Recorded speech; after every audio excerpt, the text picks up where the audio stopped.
এক আল্লাহর ওলি বাইতুল্লাহ গেছেন। বাইতুল্লাহ গিয়ে বাইতুল্লাহ চক্কর লাগাইলেন, 7 দিন অবস্থান করলেন। 7 দিন অবস্থান করার পরে এবারে টার্গেট নিলেন আল্লাহর রাসূলের রওজায় যাবেন, মদিনাওয়ালার বাড়িতে যাবেন। তো যিনি বাড়িতে যায় উনি তো মেহমান, আর বাড়িওয়ালা হলো মেজবান, ঠিক নেই? আমাদের বাসা বাড়িতে যারা আসে বেড়াতে এরা মেহমান, আমরা যারা বাসায় অবস্থান করি আমরা হলো মেজবান। তো বাইতুল্লাহ আঙ্গিনায় যারা যাবে ওরা তো মেহমান, আল্লাহর মেহমান, আল্লাহর রাসূলের মেহমান। তো আল্লাহর ওলি, আল্লাহর বন্ধু ওই বাইতুল্লাহ প্রদক্ষিণ করার পরে টার্গেট দিলেন রাসূলের বাড়িতে যাবেন, রাসূলের সাথে সাক্ষাৎ করার জন্য। কিন্তু রাসূল তো দুনিয়াতে বেঁচে নাই, রাসূল তো মাটির নিচে, কিভাবে সাক্ষাৎ করবে? তবে অন্তরের ভিতরে বড় আশা, বড্ড আশা, বড় আশা নিয়ে যাইতেছে, রওনা দিছে মদিনার পথে। আমি মেহমান হইয়া যাইতেছি, আল্লাহর রাসূলের সাথে সাক্ষাৎ না হওয়া পর্যন্ত মদিনা থেকে ফিরব না। মেহমান রেডি হয়ে গেলেন, জান্নাতুল রিয়াজুল জান্নার ভিতরে গিয়া অবস্থান করতেছি, নামাজ আদায় করতেছি, বারবার কান্না করে করে রবের কাছে প্রার্থনা করতেছে, তোমার বন্ধুর বাড়িতে আসছি আমি মেহমান হইয়া, আমি তোমার বন্ধুর সাথে সাক্ষাৎ না হওয়া পর্যন্ত কিন্তু এই মদিনা ছাড়ছি না। সময় মাত্র 7 দিন, 7 দিনের মধ্যেই দেখা দিতে হবে, এরপরে আর থাকা যাবে না, ফেরত আসতে হবে। 3 দিন পর্যন্ত কান্না করছে, কোনোই দেখা সাক্ষাৎ নাই, বারবার কান্না করতেছে, কোনো দেখা সাক্ষাৎ নাই। বারবার আল্লাহকে বলতেছে তোমার বন্ধুর সাথে সাক্ষাৎ করায়া দাও, মনের ভিতরে আশা নিয়ে এসেছি তোমার বন্ধুর সাথে যাতে সাক্ষাৎ হয়ে যায়। রিয়াজুল জান্নার ভিতরে ঢুকে আর বের হইতে চায় না। 3 দিন অতিক্রম হয়ে গেছে, আর মাত্র 4 দিন বাকি। ওই আল্লাহর ওলি এবারে জান্নাত রিয়াজুল জান্নার ভিতরে ঢুকলে এবারে টার্গেট নিয়ে নিলেন, আর কোনো খাবার খাইবেন, খাবার বন্ধ, পানীয় বন্ধ, সব কিছু বন্ধ।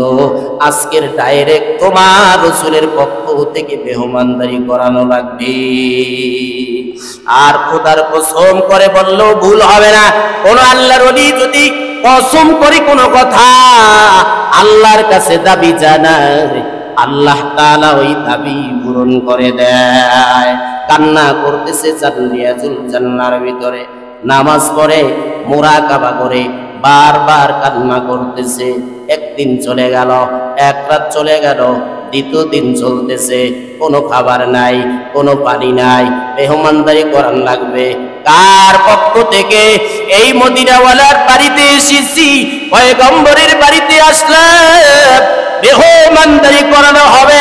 পয়গম্বরের পক্ষ থেকে কোনো খাবার গ্রহণ করে নাই, কোনো পানিও নাই, ওইখানে অবস্থান করতেছি রিয়াজুল জান্নার ভিতরে, বারবার কান্না করতেছে।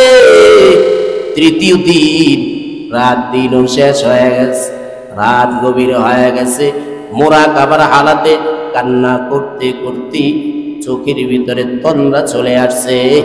এমন সময় দেখি দোজাহানের বাদশা হাতের ভিতরে খেজুর নিয়ে খেজুর বাগান থেকে আসতেছে। এটা বুঝার জন্যে ওই লাইনের লোক হওয়া লাগবে।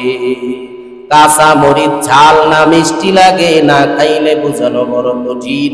মিষ্টি, এটা মিষ্টি লাগে, না খাইলে বোঝা যাবে না। ঝাল লাগে কাঁচামরিচ, নাকি টক লাগে, নাকি মিষ্টি লাগে, না খাইলে কেউ বুঝাতে পারবে না। ঠিক রাসূলের সঙ্গে গোপনে যার প্রেম আর ভালোবাসা, ও বান্দা, রাসূলের রওজায় গেলে রাসূলের সাথে সাক্ষাৎ না হওয়া পর্যন্ত ওই রাসূলের বাড়ি থেকে সে আসে না।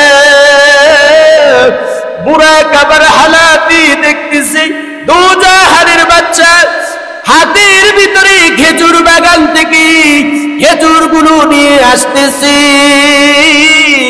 সামনে আইসা বলে, নে কয়দিন পর্যন্ত তুই খাওলাই, নে তো জাহানের বাদশার বাড়িতে তুই আসছ, মনে করছো আমি মেহমানদারি করাইতে পারবো না?